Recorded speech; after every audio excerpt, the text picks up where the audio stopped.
Bonjour à tous, aujourd'hui le mois de juillet va se terminer. Je vais les faire un petit point sur ce qui s'est passé et sur mon trading. Alors j'invite tous ceux qui veulent s'abonner à ma chaîne, n'hésitez pas en vous abonnant et en cliquant sur la cloche de notification.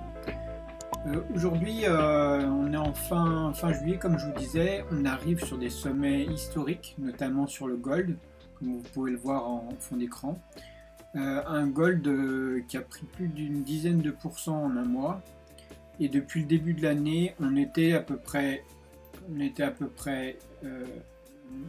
si on dézoome, on était à peu près à ce niveau là en début d'année et on a pris plus de 20%. Donc voilà, moi je reste investi sur l'or, donc très positif pour moi ce mois-ci sur l'or.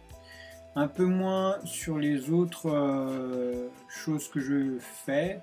Les obligations se portent aussi très bien, elles redressent vraiment.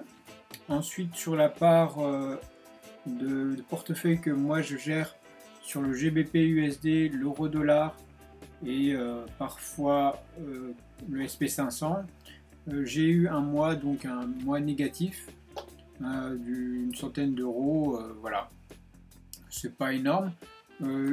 Alors pour vous montrer, je vais vous montrer les résultats.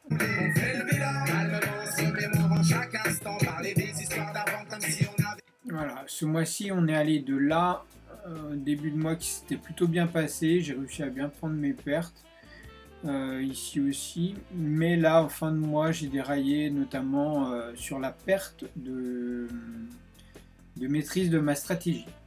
Alors voilà, si on revient sur les graphiques, on a une stratégie.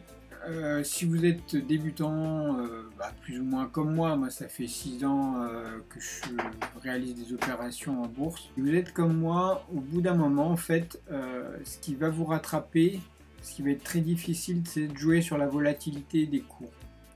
Alors je m'explique, si vous jouez sur, on va se mettre en 15 minutes, par exemple sur le Nasdaq. Si vous jouez sur la volatilité des cours, vous voyez que là on est fortement vendeur depuis 3/4 d'heure. On peut être vite amené à vouloir prendre des trades dans des fonds de configuration comme ça avec beaucoup de volatilité, surtout quand on est débutant.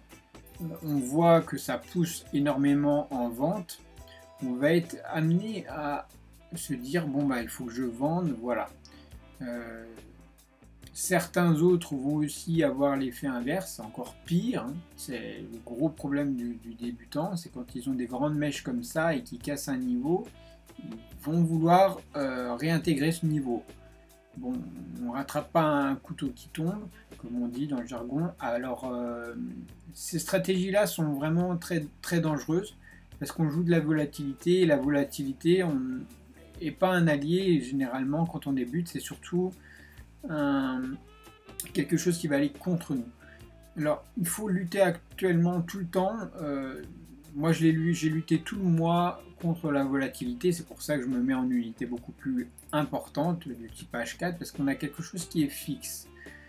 Lorsqu'on se base sur du fondamental, sur des choses comme ça, sur des configurations qui sont beaucoup plus long terme, donc moi je me mets sur le GBP USD parce que je trade le GBP USD, on n'est plus pris par cette volatilité et on regarde sur des graphiques fixes, sur des bougies fermées et pas sur des bougies actives.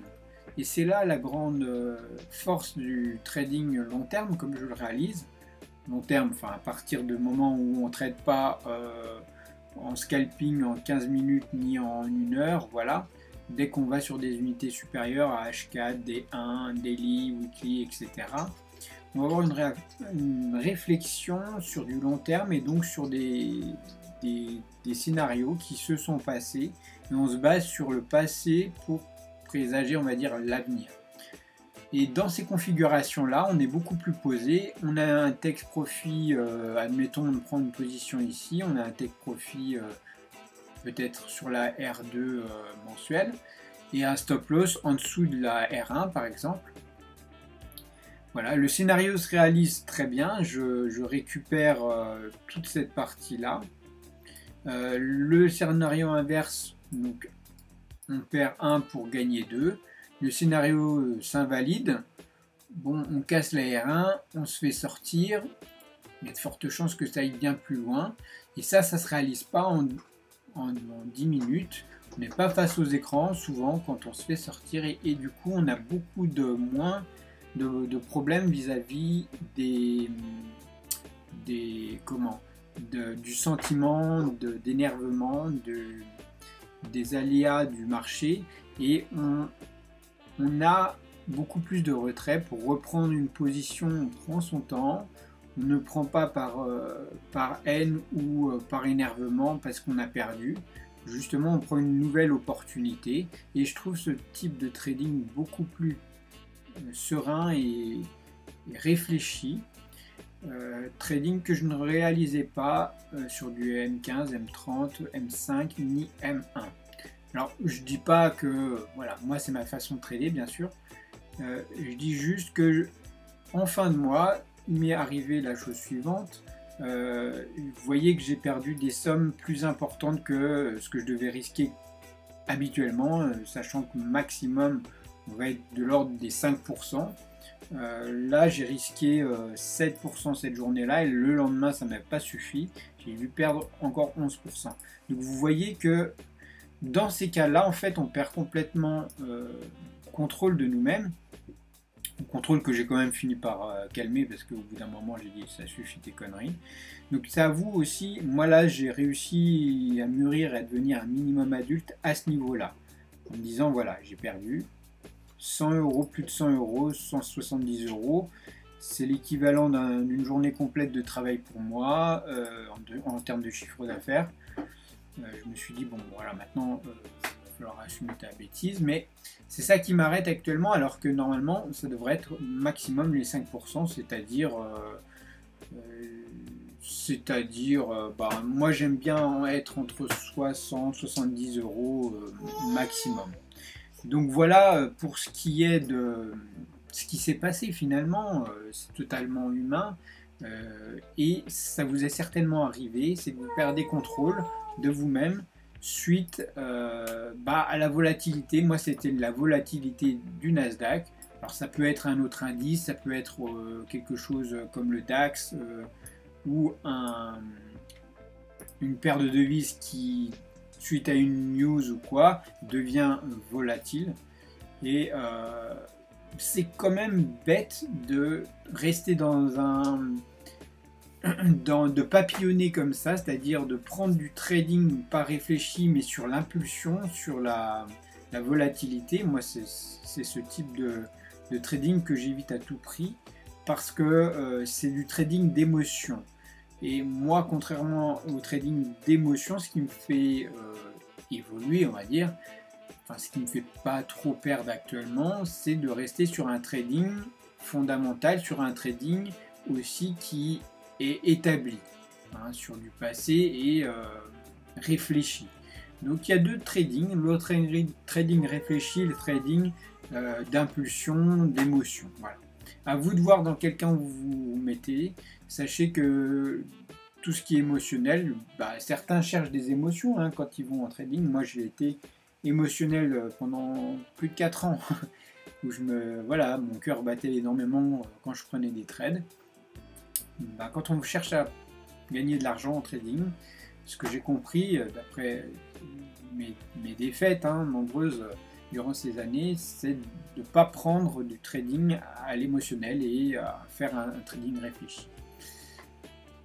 Voilà pour ce mois, je voulais juste faire un point au niveau, donc le gold on a vu en H4, on voit une belle progression, c'est magnifique, on est allé rejoindre la R3 mensuelle, et vous voyez que là on plafonne sur la R3.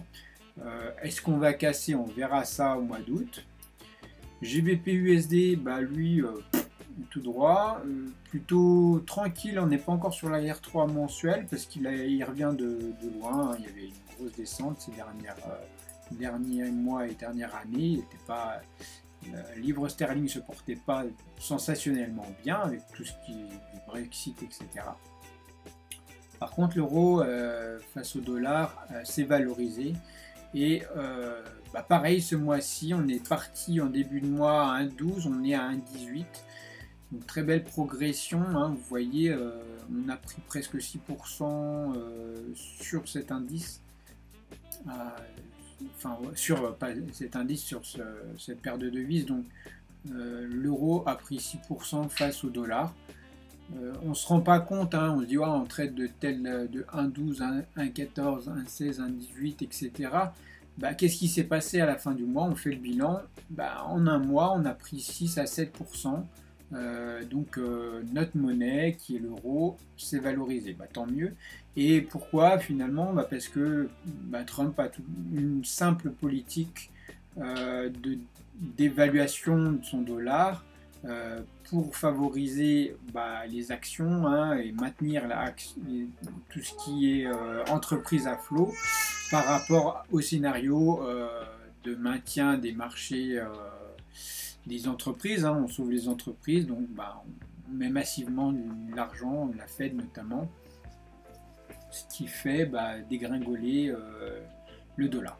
Alors ça aide les exportations par la suite, donc ça va certainement être moteur plus rapidement qu'en France et en Europe. Si on regarde le DAX, vous voyez qu'il est beaucoup plus baissier, on n'est même pas allé chercher les R1, enfin on est allé chercher les R1, mais on verra tout de suite au pivot mensuel.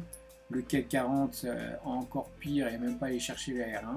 Donc vous voyez qu'en Europe, les entreprises sont un peu plus délaissées, en tout cas les fonds des entreprises sont un peu plus délaissés qu'aux États-Unis, c'est une politique différente. Voilà. Donc on verra le mois suivant comment ça va se passer sur ces R3, comment va se transformer tout ça. Est-ce qu'on va avoir un marché baissier? Ça m'étonnerait, mais bon, l'euro pour moi va encore se valoriser comme la livre sterling. Le gold, pareil, on est sur des niveaux clés. On va voir si on va vraiment exploser les 2000 ou pas. Et enfin, on verra si les indices américains vont commencer vraiment à chuter comme le Nasdaq ou le Dow Jones, où on va se rejoindre, parce que là on est en range un gros range, hein, entre la R1 et le pivot, on va dire, depuis presque 2 mois sur ces niveaux-là. Est-ce qu'on va vraiment casser ça et rejoindre les 2400? Ça m'étonnerait pas. On verra ça. Moi, je m'attends surtout en septembre à des gros mouvements baissiers. Voilà. Donc, si vous voulez progresser progressivement en tant que débutant, bien sûr, moi, je n'aide pas les gens qui ont beaucoup d'expérience en trading. Je suis juste là pour aider ceux qui actuellement sont en solde négatif dans leur trading de day trading ou swing trading. Moi je me spécialise plus dans comme vous l'avez compris, des trades long terme de, on va dire, 1 heure à 3 jours, pas plus. Généralement j'arrive pas à tenir, déjà au bout de 2 jours je commence à invalider mes trades, et au 3e jour, si j'ai pas fermé, c'est que j'ai vraiment un problème. Donc voilà, moi c'est ma façon. J'aide les jeunes ou les moins jeunes, hein, ceux qui ont actuellement un trading négatif mois après mois. Alors vous ne voyez pas, peut-être un mois vous aurez un trading positif. Moi l'avantage c'est que j'en tire un bénéfice, même si encore ce mois-ci je suis en négatif sur mon trading de tous les jours. Même si sur mon portefeuille total ce mois-ci je suis en positif. Mais ce que je vois, c'est l'évolution que j'ai eue, et faites pareil. Regardez l'évolution par rapport au mois d'avant, par rapport aux 2 mois d'avant, 3 mois, par rapport à l'année. Où est-ce que vous en êtes? Si vous n'accumulez que les pertes, ou si vous voyez quand même une progression. Moi j'avais pour tout simplement vous regardez votre relevé, vos relevés IG ou Admiral Market, etc. Et vous regardez sur une année combien vous perdez. En tout, hein, vous faites tous vos brokers et vous faites une moyenne et vous la divisez par 12. Et ça vous représente en fait le montant par mois que vous dépensez, on va dire, en trading pour votre apprentissage. Et moi, ce montant était de 300 €. Je finis le mois à moins 100 €. J'avais perdu en moyenne 300 € sur les autres mois, fin de l'année passée et le début d'année. Donc je suis plutôt favorable en ce trading qui me va mieux, où je perds moins patience, alors que j'ai été beaucoup plus actif finalement en trading. Donc il me reste encore ce problème vis-à-vis du scalping, du day trading que j'avais l'habitude de prendre sur de l'impulsion, que j'essaye de régler. C'est pas simple, surtout quand on a l'habitude de faire des trades très court terme. On a des vieux réflexes qui reviennent. Et malheureusement, ça, il faut du temps. Donc si vous débutez, n'hésitez pas à mettre vos commentaires en dessous de cette vidéo, ça m'encouragera. Et je vous dis un joyeux mois d'août. Moi, je vais partir demain matin pour un petit voyage en Corse d'une quinzaine de jours. Donc je vais être un peu coupé des réseaux à part mon smartphone. Et là encore une fois, j'ai l'avantage de faire du trading long terme, donc je peux prendre des positions durant cet été. Des positions bien sûr qui vont être tenues sur plus d'une heure, etc. Donc même si ma connexion est mauvaise, ça ne m'empêche pas de trader. Il suffit juste que je puisse passer l'ordre avec mon stop et mon take profit lorsque je trouve une opportunité durant les heures d'ouverture des marchés. Voilà, sur ce, je vous souhaite d'excellentes vacances à vous si vous en prenez et à bientôt sur la chaîne.